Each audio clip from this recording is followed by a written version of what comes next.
All right. So, I just, the other day, I was hungover after that X Order show, man, with Louis Silon. So I had a day off and I was just sitting there like, you know what? Let me do, I haven't binge watched anything really in a long time. And I Okay. remember about this series, I don't remember. We actually did a little segment on Aftershocks about that. We found out about 2 years ago, a little over 2 years ago, about Hulu with their series Into the Void. Right. And we were talking about, is this gonna really tell us anything we don't know? Is this just gonna rehash things about Black Sabbath and Ozzy and blah blah blah blah that we already know?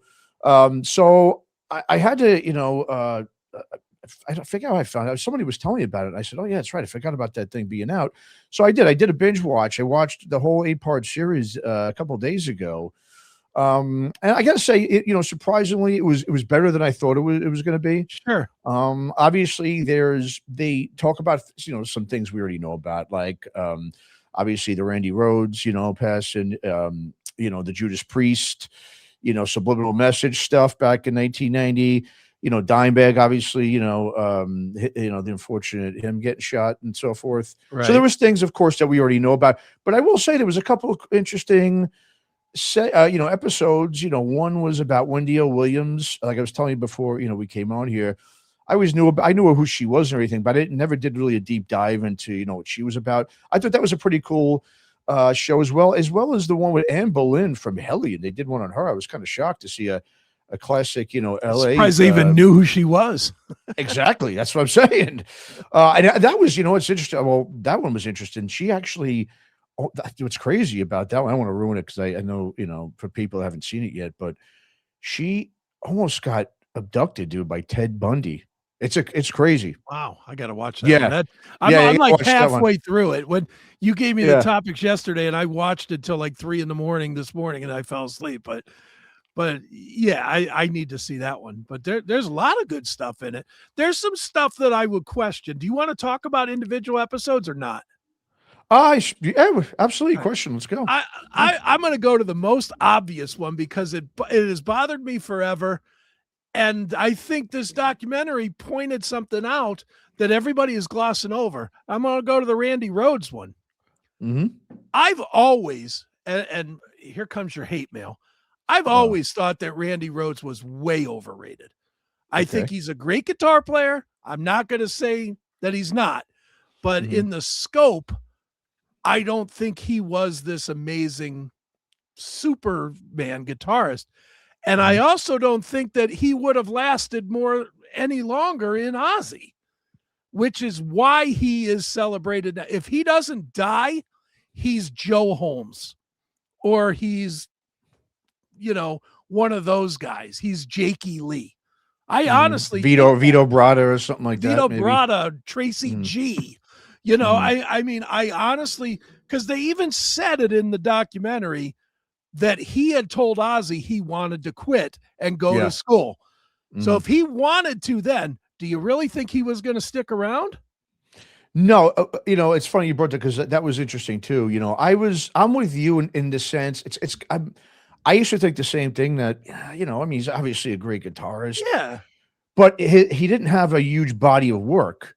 He just has those couple albums with Ozzy, the Quiet Riot stuff. I mean, he was a little bit younger then and stuff, but obviously that wasn't, great stuff. You couldn't even get signed pretty much. I think he was a technical, virtuoso maestro type of guy in guitar, no doubt. I think he would have been the guy that would have branched out, did other stuff, and eventually came back because, his paycheck and his meat and potatoes would have been a metal because if he got so big because of Ozzy. I'm sure he would have taken a break. Yeah, no, you're right. And that was one good thing about that episode was it did tell everyone that, he probably would have been gone from Ozzy very soon after that happened. Yeah. Unfortunate, his unfortunate, passing. But I agree in terms of that was a really cool one because, yeah, like you, I was thinking like this guy wanted nothing to do with metal. I mean, he was like, I'm over this. I'm a true musician type where I want to branch out. And, it's kind of like a Richie Blackmore thing, right? He just took off and started doing Blackmore Night. Hasn't really come back unless it's for the money. And I think that's what happens with metal as these guys branch out, but they realize, well, my bread and butter is going to be in metal in terms of financially. And then they, eventually come back. I think he would eventually came back and probably done reunions. But in terms of his influence, I don't think you can really deny it, because when you hear his stuff, all I hear is Zach Wilde. You know what I mean? When you hear Zach Wilde, he's completely, he's been very open about, being super influenced by Randy. So I know he was super, influential on a lot of the guitarists. Sure. But I was always like you. I always thought, like, I didn't think he was this ultimate metal maestro guy. I think he was more just a purist, a guitar purist, type of guy. Well, here's the real question. Let's play this out, that he would have come back eventually. Zach joined the band in what, 88? Yeah. And he died in 82. So that's only 6 years. So let's play this out. The reunion would have been in the late 90s somewhere, probably. Sure. He would have bounced around. He'd have been in, this band or that band, and it wouldn't have played. By the mid to late 90s, maybe early 2000s would be potentially when you would see the reunion.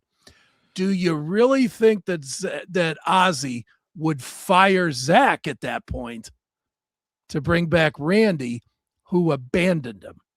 Well, I'm going to go beam back. I think possibly if he leaves, and then you've got Jakey Lee for a few albums, Randy goes out there, realizes he's not making as much money doing his other stuff, and comes back to Ozzy before Zach even gets there. Before Zach gets there. Could be. That would be my just assumption that would happen. Because, we see guys do this all the time, right? They're like, I'm kind of over this. I want to, spread my wings and do some other stuff. And they do it. They realize it's not really connecting with the fans. And, we've seen it like, just especially with the virtuoso guitarists, right? They start doing their solo thing, but people want to hear songs. Cares. Yeah. No one cares. They want to hear Ozzy and Randy together.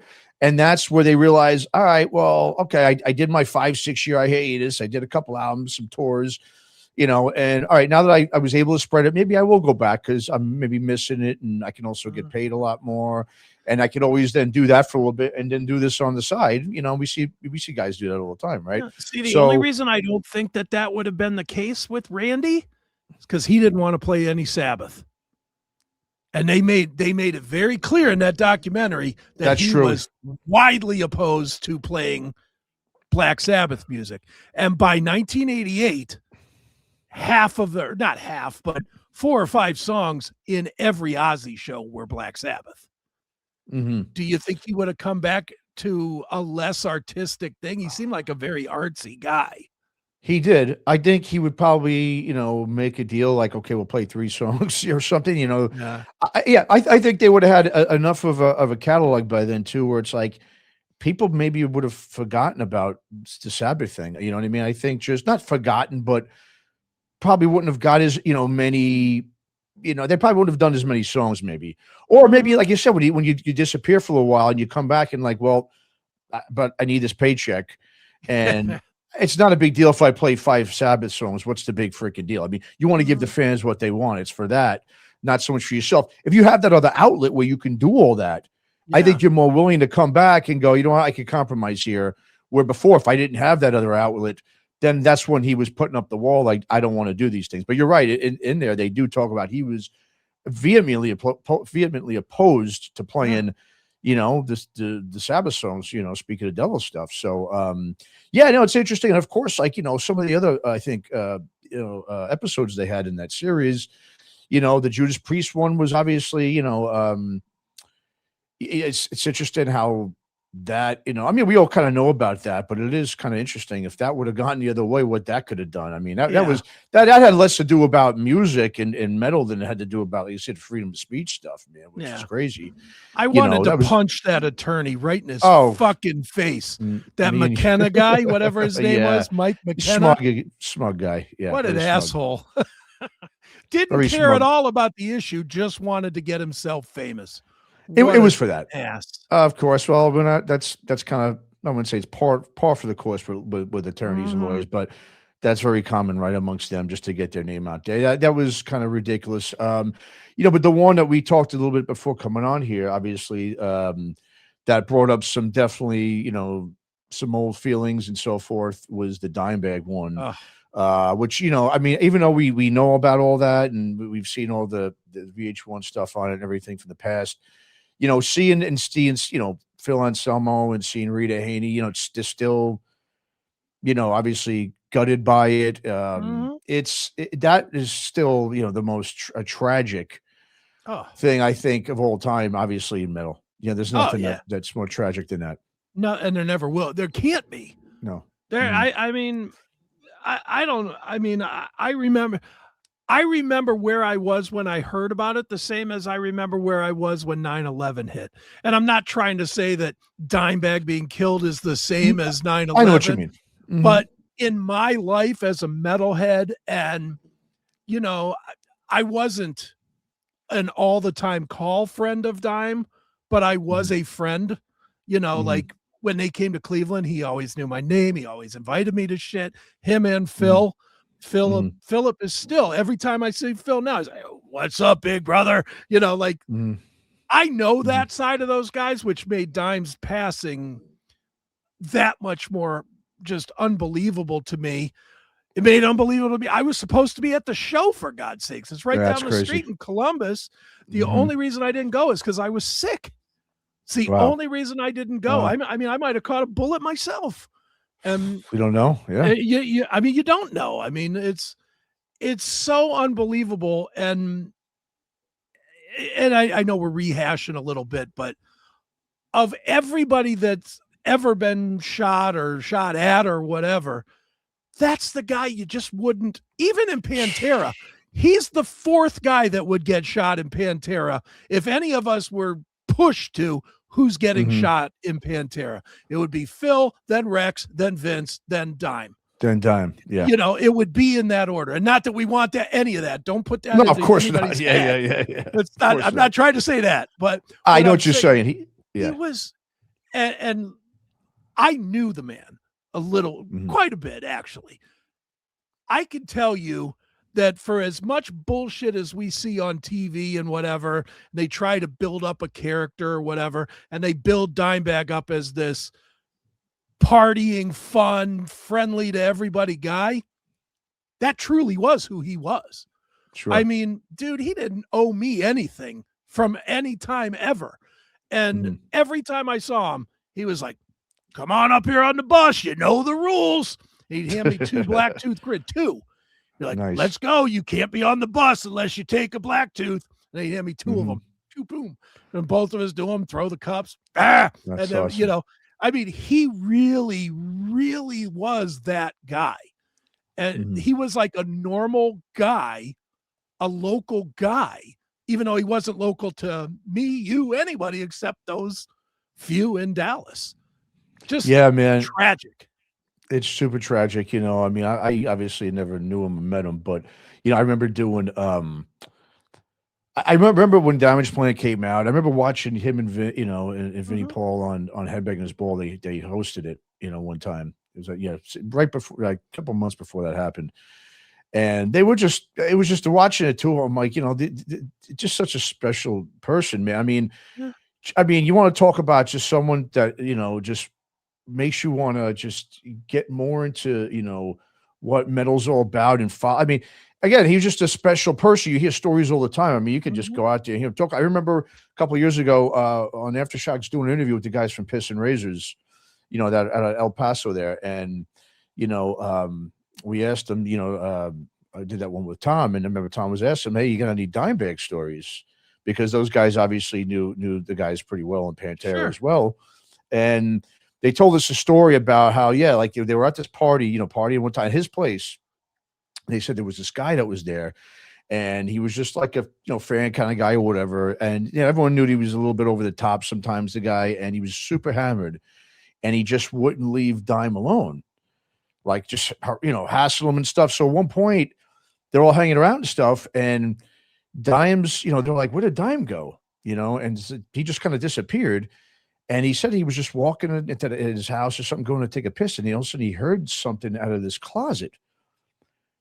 And like they opened the closet, and Dime was just hanging out by himself, drinking in this closet. And like, "Dude, what are you doing?"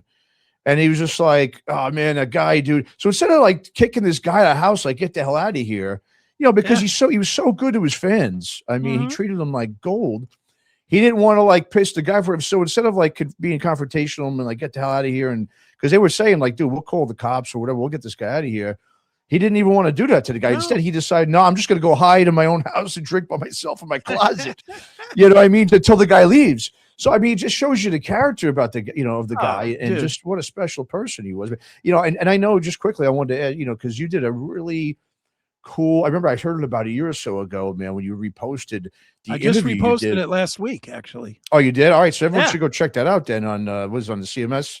Yeah, on CMS the network? YouTube or CMS YouTube or Substack or wherever, anywhere that you find my shit, it's there. But Yeah, it was a cool interview you did with that man. Yeah. yeah, it was great. Yeah, it really was. And I'll tell you the fun side story. And I've told this before, but it's a great story. So I was sitting on this giant amp. Like they were sitting on stools, and I'm a big fat tub of shit. So they brought me this big old amp to sit on, right? So I'm sitting in front. I'm not 10 feet from him. If 10, I don't think it was that. I was like right in front of him. And you remember the interview, but for people that don't, this was right when Damage Plan was just putting out the record and when all of the hate was going back and forth between Philip and Dime and Vince. Yeah, it's ugly stuff. Yeah. It was ugly. And I had interviewed Phil a week before. So I started asking Dime and Vin about the split, and they were like, blah, blah, blah, blah, blah. And I was like, well, Phil sees it a different way. And I read them back word for word what Phil had said. And I'm telling you, I'm shaking because I'm reading it, and Phil had said some shit like he felt that going back to Pantera was too shallow for him and like all this stuff. It was really hard stuff. And I'm watching, like I'm reading and I'm looking up and I'm reading, I'm looking up, and I'm watching these two get mad. And I mean, Dimebag's turning red mad. And if you listen to the interview, you can even hear him. I'll tell you something about being shallow. And he just goes to hammering on Superjoint and Down and, whatever. It's this whole thing. So fast forward a little bit, interview ends, we're there. Dimebag comes walking over to me and goes, "You got to pay for that, son." And I'm like, "What?" He's like, "You got to pay for that. You can't be doing that to me in an interview." He goes to the other side of this studio that we were in, a recording studio, grabs another giant amp, pulls it all the way over to where my amp was. He's like, "Karate Kid." I was like, what? And he climbs up on the amp and he does the Karate Kid thing. And, and I did too. I was like, okay, you want to play this game? I'll play. I get up on this thing. We go Karate Kid. He goes 3, 2, 1, boom. We both kicked each other in the chest. And both of us fall completely off these things. Of course, everybody in the room goes to make sure Dimebag's okay. I don't get any love. You, right? I don't get any love. But he, at the end of it, Dime was like, "At least you stood up for yourself, brother. That's what I like." And I was like, right on. I mean, he was the coolest, man. Coolest, man. And I love that kind of a story because that's who this guy was. He didn't have to do that with me. He could have just as easily got up and said, "Fuck you, fuck this interview," and left. Yeah. Which a lot of guys would do. And it sounded like Vinny, a couple of times he was like close to doing that. Oh, obviously. Vin was mad, man. He was mad. You could say he's like, "Oh, we're not talking about that, dude." He was like, "Let's move on." And you're like, Move "Oh, on okay." to the Damage Plan. Yep. Yeah, exactly. That was a tough interview, man. It was very. Oh yeah. Well, think about at that time. I mean, yeah, that was so. I mean, you're talking about this was the biggest metal band on the world at that time. Yeah. And here's this, their lead singer was basically throwing it all away to be in these obscure little, other band side projects or whatever. Yeah. Yeah. He was doing his stuff with Superjoint and Down and everything. It's like, and you here he is, you got this behemoth, and then it's like, and of course, it's the four of them.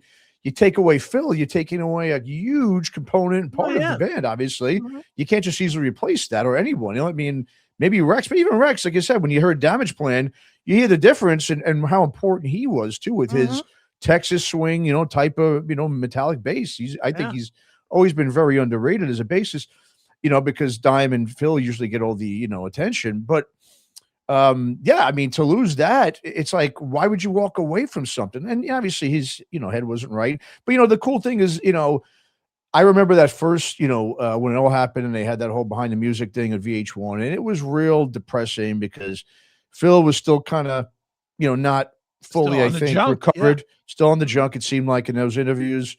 And so, but now to see, he's obviously come a long way and he's, owned up to his thing, and it's really noble, I think, what he's become, it's really great to see. Cause I remember at the time he was definitely he was the pariah right there where no one was like, you're the fault of everything. And so he's, made his amends and he's made peace with people about it and everything.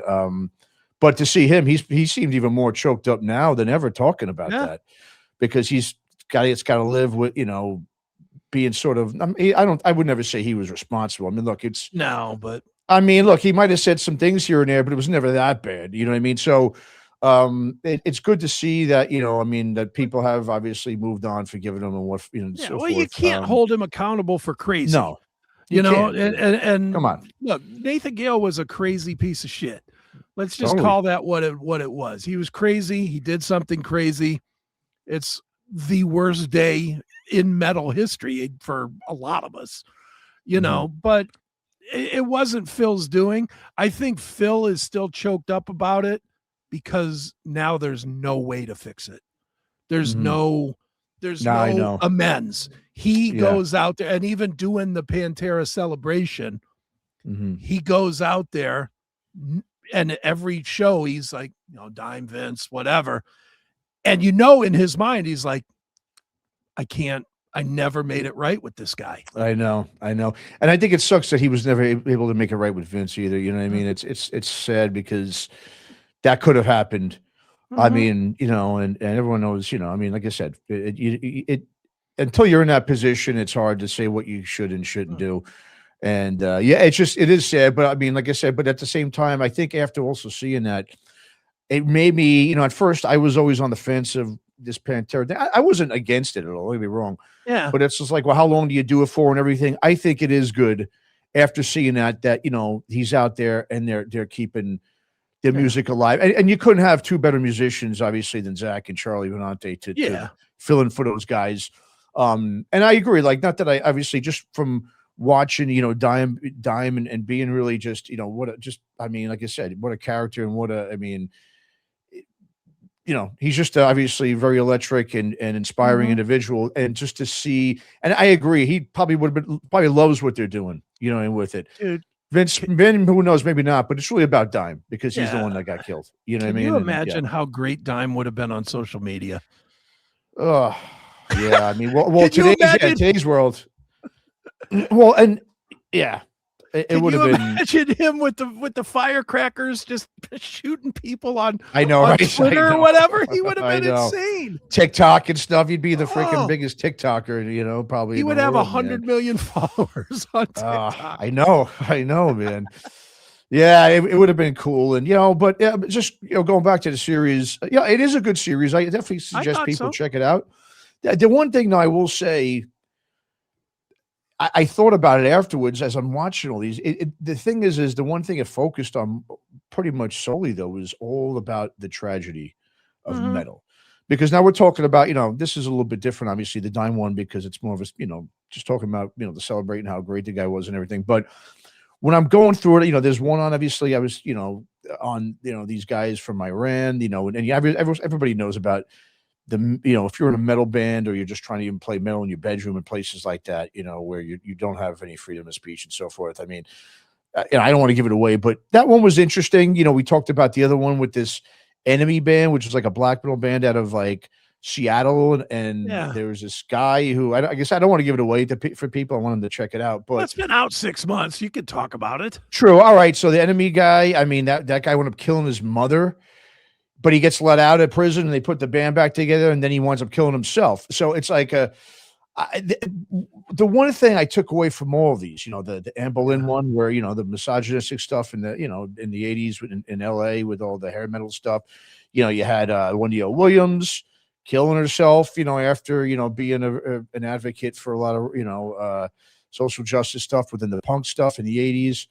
I mean, you had the one on Chuck Schuldiner, from Death, and how he died of, a brain tumor in his, early to mid 30s. My thing afterwards was like, okay, there's nothing really celebratory though within these in the series. It's all focused on the tragic, happenings within metal over the years. And it just got me thinking of, well, was this sort of a thing to show a lot of maybe younger metal fans? Like, because as we know, metal is that was a time when metal was dangerous. When I saw the Wendy L. Williams one, I mean, she was like, their whole thing was about, anti-establishment, anti-consumerism, and, all the big business stuff, where they would actually take their earnings when they were getting on late night shows. I think they were on Tom Snyder's show, and they were starting to build up a bit of a following, and they were starting to get pretty well known based on just her antics in their live shows, blowing up cars on stage and all that stuff, materialistic stuff. Obviously, that is a bit of a danger threat there to big business when you've got young kids going, yeah, F this stuff.